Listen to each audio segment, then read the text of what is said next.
This conference will now be recorded. All right, welcome back. This is the Math 136 Day 2 Final Review A. And we are looking at the material from Units 2 and 3 from the class. So starting off, we're going to be looking at writing the following expression in the form a plus bi. To be in this format, you have to have no i's in your denominator. So one of the ways you can get rid of an I when there's a binomial involved is to multiply by the conjugate. The conjugate is the same exact binomial, but the sign is different in the middle. This is going to FOIL just like a difference of two perfect squares. So then whatever we do to the bottom, we have to also do to the top. So when we FOIL out the top, we're going to get 7 times 2 is 14. 7 times negative 4i would be negative 28i. Negative 3i times 2 is negative 6i. Negative 3 times negative 4 is positive 12, and then we get an I squared, which we'll take care of in just a second. On the bottom, you'll get a 4. Then you'll get a minus 8i, a plus 8i. That's why we did this, so those would cancel. And then a negative 16 times I squared. So these two cancel on the bottom. Anytime we see an I squared, we're supposed to remember to replace it with a negative 1. So when we work this out, we now have 14 minus 28i minus 6i. 12 times negative 1 would be negative 12 over 4. And then this is negative 16 times negative 1, so that's positive 16. So that would be 4 minus 12 is 2.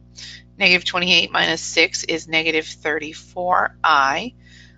4 plus 16 is 20. And we wanted an a plus bi form, which means we need to split this. So this is 2 over 20 minus 34 over 20i, which can reduce to 1/10 minus 17 over 10i.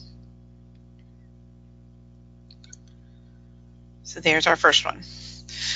Okay, the second equation is a solving absolute value equation. To do that, you need to isolate the absolute value first. So we'll subtract the 18 over. So that would then be 3 times x plus 7 in the absolute value equals 12. We want to isolate this absolute value, so we're going to divide both sides by the 3. So that would be 4. And then there's two possibilities here. Either the inside was a negative 4 before we took the absolute value, or the inside was a positive 4 before we took the absolute value. So we set them both up as possibilities. So this would be negative 11, and this one will be negative 3. And for absolute value equations, as long as you've not made any arithmetic errors, you should not have to do a check. That is not true for radical equations. If you're dealing with a radical equation, you're going to have to check your solution to make sure it's not extraneous. So then we're going to isolate this radical just like we did with the absolute value. So that's going to be x plus 10 equals under a square root equals x plus 4. We will square both sides to get rid of the square root. That's called the power rule, and that is mainly the reason why we get extra solutions. So this is the just x plus 10. On this side, you need to FOIL this. So it's better for your own safety just to write it twice and work it out. So this is x squared plus 4x plus 4x plus 16. That is x plus 10 equals x squared plus 8x plus 16. We're going to subtract over the x and the 10 so that we can solve this. So that's going to be 7x plus 6. That factors into an x plus 6 and an x plus 1. So my two possibilities are negative 6 and negative 1. Now to do my check, because I have to check here, I go back to my original, and I'm going to plug in negative 6 first to the original. So that is square root of 4 minus a 4 equals negative 6. That's 2 minus 4 equals negative 6. That is not true. So negative 6 is not a solution to this. Then we're going to plug in the negative 1 everywhere we see x in the original. And that is square root of 9 minus 4 equals negative 1. So that's 3 minus 4 equals negative 1, and that one is true. So that solution is good. Okay, for number 4, we're solving the following inequality and expressing our answer in interval notation. So because it's an inequality, we will need to consider the possibility that there's, more than one solution. It's going to have an interval for its solution. With absolute values, again, your goal is to isolate it on one side first. So I'm going to move over that 3 by subtracting it. And then you have scenarios here. If you have a less than, you set this x minus 7 in between a negative 3 and 3. If you have a greater than and you have a positive number on the right side, you're going to set it as two separate cases. One where you go to negative infinity and one where you go to positive infinity. If you ever have a greater than a negative number on the right side, that means it's all real numbers because absolute value would always be bigger than a negative number. If you ever have absolute value is less than a negative number, you have no solution because an absolute value is always going to come out positive, and positives cannot be less than negatives. So remember, there are 4 cases that we taught you in class about these. So this is the case where we have a greater than and a positive. So we set it up as that either x minus 7 was less than or equal to negative 3. That first setup, you change the symbol and the sign. The second setup, which is the OR case here, is that you set it up just as it reads. So x minus 7 goes towards the positive infinity. So we would add the 7 over, so that makes this 4, and we would add the 7 over, and that makes this 10. So we have either x is less than or equal to 4 or x is greater than or equal to 10. In interval notation, that would be negative infinity to 4 with a bracket, union with bracket 10 to infinity. For number 5, we're going to sketch the following inequality, or solve the following inequality and express our answer in interval notation. The reason this one is more complicated is because we have a power bigger than x to the first. If you have a polynomial where your power is bigger than x to the first, or a rational in an inequality, you're going to have to use what we call the sign chart. So the first step here, I'm going to try to factor by grouping. So I'm going to pull the x squared out of the first pair. And then I can pull a negative 9 out of the second pair. That would also leave me with 3x minus 2. That would give me a 3x minus 2 times an x squared minus 9, less than 0. And then 3x minus 2 times x plus 3 and x minus 3 if we factor all the way, less than 0. Now you cannot set each of these less than 0. That only works if it's an equal sign here. So what we have to do is figure out what makes each of these 0, and we're going to use those to break the number line up into possible intervals that are either true or false. So I solved each of these individually. Those are, remember, our critical values kind of. And then we're going to place them on a number line in order from least to greatest. You always want to go from least to greatest so it makes sense on the number line. So I'm going to make a mark for negative 3. And make a mark for 2/3 because that's the next biggest number, and then make another mark for positive 3. So I would write my intervals here, and this is less than, not less than or equal to, so it's negative infinity to negative 3 parentheses, negative 3 to 2/3, both with parentheses, 2/3 to 3, and 3 to infinity. That's why it was important that you had your numbers in order from least to greatest. Also, it helps us pick our test values. So you're going to pick a test value for each region, which means it has to be in the region. So less than negative 3, I could go with negative 4. Between negative 3 and 2/3, you change signs, so 0 is a possibility. 2/3 is less than 1, and then so we go with 1 or 2. Either one would work. I'm going to go with 2. And bigger than 3, I'm going to go with 4. So once you've picked your test values, you write all of your factors over here. So this is 3x minus 2, and I kind of separate this, and x plus 3. And x minus 3. And we want all of these to come out as, once we've multiplied them together, as something less than 0. So when we plug these in individually, we'll write down if the sign is positive or negative. We don't actually care what the number comes out to. So this is negative 12 minus 2, so that's going to be a negative. Negative 4 plus 3 is negative. Negative 4 minus 3 is negative. If you multiply 3 negatives together, you get a negative. 0 would just leave me with negative 2, a positive 3, and a negative 3. 2 negatives multiplied together give me a positive. If I plug in 2, I get 6 minus 2, so that's positive. 2 plus 3 is positive. 2 minus 3 is negative. So that comes out as an overall negative.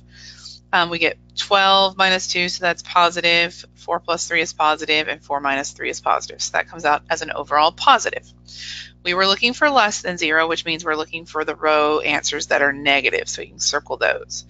And the reason we wrote our intervals up here is now we have our answer. So our answer is negative infinity to negative 3, unioned with 2/3 to 3.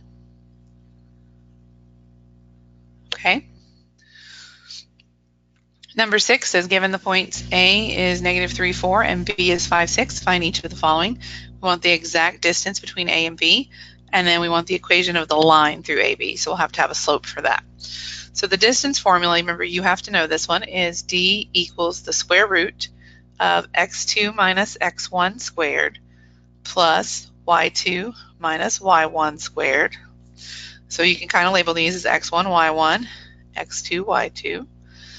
So this will be square root of 5 minus negative 3 squared plus 6 minus 4 squared, which is the square root of 5 plus 3, so that's going to be 8 squared. 6 minus 4 is 2 squared.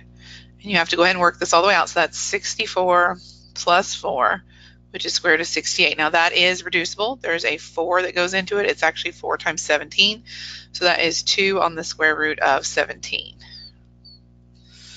All right, the equation of the line. So we need a slope for this, so we have to use our slope formula. So y2 minus y1 over x2 minus x1. Remember, rise over run. So this is 6 minus 4 over 5 minus negative 3, which is 2 over 8, or 1/4. Once you find a slope and a point, you can write your equation in slope-intercept by using the point-slope formula. Remember, the point-slope formula is y minus y1 equals m parentheses x minus x1. So I can use either of the original points. So this would be y minus 6. I'm going to use the one with the positive values. My slope was 1/4. X minus 5. Depending on what you want to do, you could distribute the 1/4 here, or I like to multiply the 4 to the other side. That gets rid of that denominator. As long as you do it to both sides, that doesn't matter. So then that cancels. And this would be 4y minus 24. You do have to distribute it. Equals, this just distributed as the 1, so that'd be x minus 5. And then we want this in slope-intercept, so we want y equals mx plus b. You do need to read your directions for that. So add the 24 over. So that would be positive 19 and divide by 4. So y equals 1/4 x plus 19 over 4. Okay, for number 7, we're using the difference quotient. Depends on how you like to do this. Some people plug it all in at one time. I like to kind of do scratch work. So I'm going to be evaluating f of x plus h. That means take this function right here, which they gave us at the end, and you're going to change all of the x's to x plus h. That's all it means. So this is 3 parentheses x plus h squared plus 7. Now because this went from being just x squared to x plus h squared, you have to write it twice and FOIL it out. So that's going to be x plus h times x plus h. Then bring down the plus 7. Go ahead and FOIL out the middle part, so that's x squared plus xh plus xh. So that's always going to end up being 2xh's and plus h squared. We distribute our 3 to everything in the parentheses. Bring down the plus 7. So that's as far as we can go with f of x plus h, which is the first part of our numerator, because we have no other like terms. Then I go ahead and just do what is negative f of x, because then we'll have the second part of our numerator. That just means negative 1 times f of x. So my function is 3x squared plus 7. So this makes this negative 3x squared minus 7. So now we have both parts of our top, and we're putting all of that over h. So the difference quotient is 3x squared plus 6xh plus 3h squared plus 7 minus 3x squared minus 7 all over h. So if you've done this correctly, some stuff on top should cancel. And we have 6xh plus 3h squared over h. Notice both of them have an h on top, so we can reduce that down. So this is just 6x plus 3h. Okay, we're looking at number 8 next. This says determine the domain of the function f of x equals the square root of 2x plus 30 over x squared plus 3x minus 28. Express your answer in interval notation. So there's two pieces going on here. We have this even root, so we have to keep the inside of this greater than or equal to 0. So we have to work on that first. And then we also don't want to divide by 0. So we need to work on the denominator. So there's two individual pieces that are going to help us determine our overall domain. So when we set the 2x plus 30 greater than or equal to 0 and solve that, what this does is it restricts our number line to a smaller set of numbers. In other words, you cannot have an answer unless it's bigger than or equal to negative 15. For the second part, you want to factor the denominator, which this factors into x plus 7 and x minus 4, which means we do not want negative 7 or positive 4 to be answers in our function. We don't want to plug them in. They're undefined. So we are saying that we have to be bigger than negative 15, but not negative 7 or 4. In interval notation, you start with your smallest value, so that's negative 15 with the bracket, and we work our way up to the first problem, which is negative 7. We say we're going to throw that number out. Then you start immediately on the other side of negative 7, which means we have to use a parentheses to indicate it's not included, and we work our way up to the next number, which is a trouble point, which is 4. Then we would union from 4 all the way to the end of the number line. So there is my domain. Okay, for number 9, we're sketching this after finding the domain. So when you're dealing with a radical function, your domain is whatever keeps this inside greater than or equal to 0. So we'd set that x minus 3, and that's only if you have an even root. Remember, if you have an odd root, like a cubed root or a fifth root, it's all real numbers, because you can have negatives under odd roots. So we have to keep our x's greater than or equal to 3. So if you wanted to do this function by a table of values, you could do it as long as you pick 3 and bigger. But we've also taught you how to do this function by transformations of functions. So I'm going to go ahead and write my domain down, and then I'm going to talk about transformations. We have what is called the parent function. The parent function is what was this graph before they adjusted it, which was just f of x. We'll call it g of x, call it something different. G of x is the square root of x. Now, if you plugged in a table of values for that, you'd have to keep things 0 or bigger. And what we find is that square root of 0 is 0, square root of 1 is 1, square root of 2 is a decimal, square root of 3 is a decimal, square root of 4 is a 2. So we've graphed these before, and that's kind of the general shape of square root of x. It kind of looks like a half parabola on its side. This says that this graph was shifted horizontally right 3, because when it's inside the function, it happens 2x, and it is something that is always opposite of what you think. So instead of minus 3 meaning left, it actually means right, because we have to counter that and balance it. Then anytime there's a negative in front of your function, that means you reflect over the x-axis. So x-axis. And then if you have a number at the end, it shifts you up or down depending on what the sign is, and that affects y. So that means we're going to shift down 4. So if you just took this point by point, you could actually map out where they're going to go. So let's move all three of the points we have originally right 3. So this would just be x minus 3. So 0, 0 would go 1, 2, 3. 1, 1 would go 1, 2, 3. And 4, 2 would go over 1, 2, 3. So that's all of their new homes just for that first part. Then we would take this and we would do the reflection. So hopefully everybody can see my gray color here. So if we make this now the reflection of that graph, we flip everything across the x-axis. So we're at 3, 0, so now we're still at 3, 0 because that's on the x-axis. We were at 4, 1, so now we're going to be at 4, negative 1. And we were at, what was this? 7, 2, so now we're going to be at 1, 2, 3, 7, negative 2. So we flipped the graph upside down. And then our final answer is going to be, and this, I'm going to draw this one in black. Let's do that shift down. This would be the answer you would want to put on your final graph on the actual question. So you have all of your points. I'm going to scale this down a little bit. So 1, 2, 3, 4, 5, 6, 7. 1, 2, 3, 4, 5, 6. So we were at 3, 0. Now we're going to go down 4. So 1, 2, 3, 4. We were at 4, negative 1. So now we're going to go down 1, 2, 3, 4. We were at 7, negative 2. So now we're going to go down 1, 2, 3, 4. So now we have our graph shifted right 3, reflected over the x-axis, and down 4. So this is the final answer. Okay, number 10 has us graphing a piecewise function. Usually we just do these by 3 separate tables of values if there's 3 rows. If there's 2 rows, you would do 2 table of values. And we're going to use this as kind of our domain guides. So y equals 4 is the first equation because it's f of x. Y equals x squared is the second equation. And y equals 2x minus 5 is the third equation. For the y equals 4, our table of values is anything from negative 6 to negative 1. So negative 6, negative 5, negative 4, negative 2, 3, negative 2, negative 1.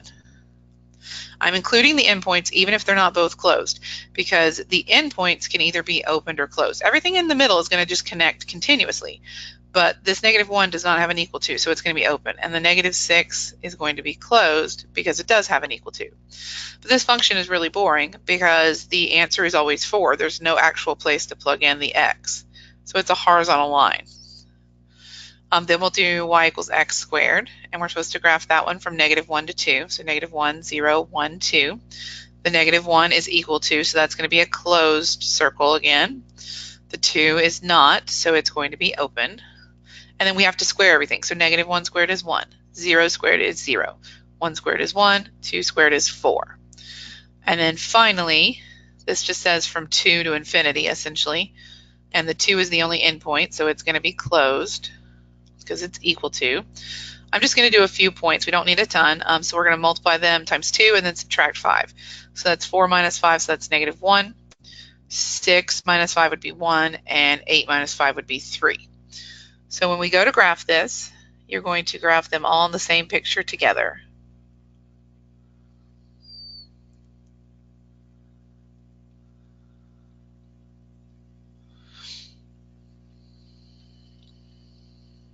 Okay, -6, +4, so 1, 2, 3, 4, 5, 6, up +4. That one's closed.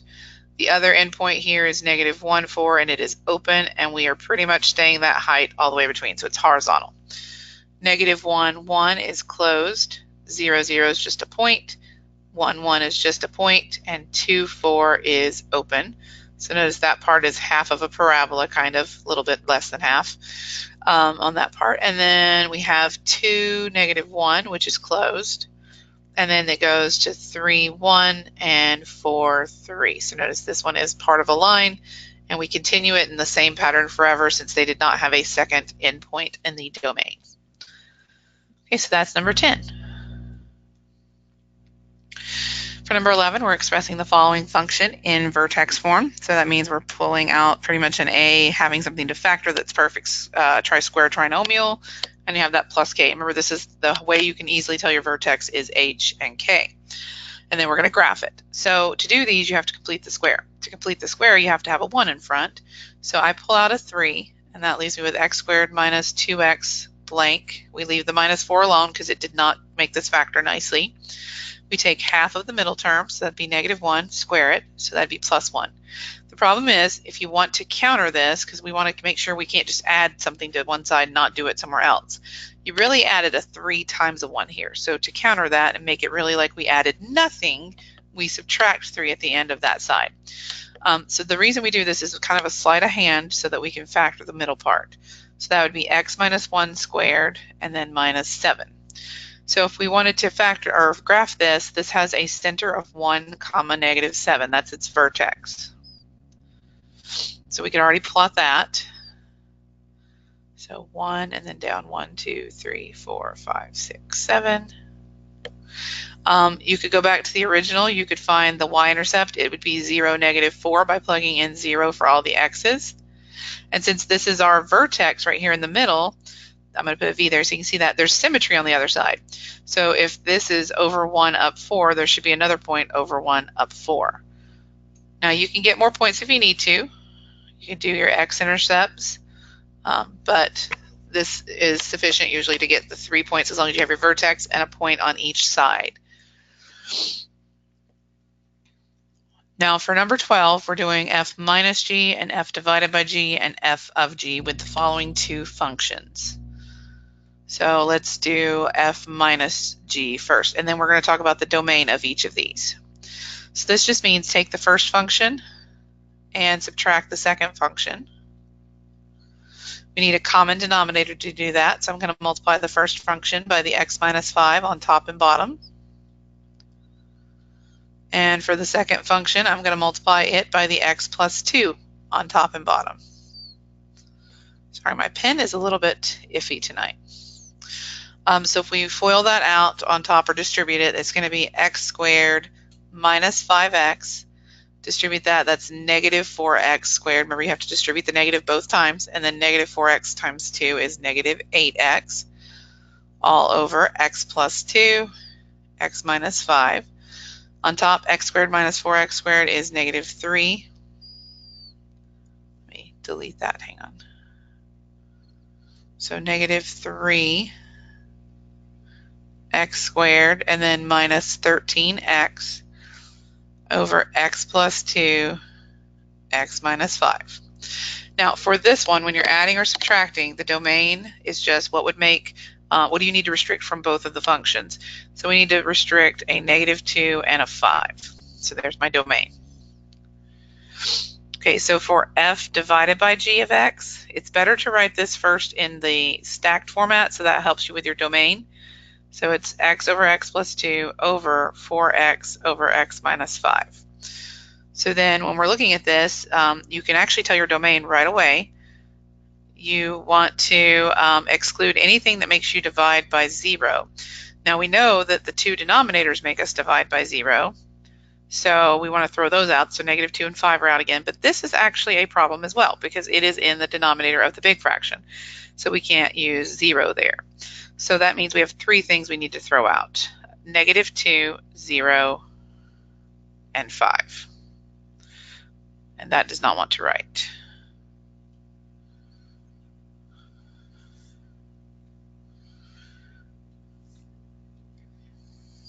There we go. So there's the domain of this one. Now we want to work it out. So to work it out, you multiply by the reciprocal of the bottom.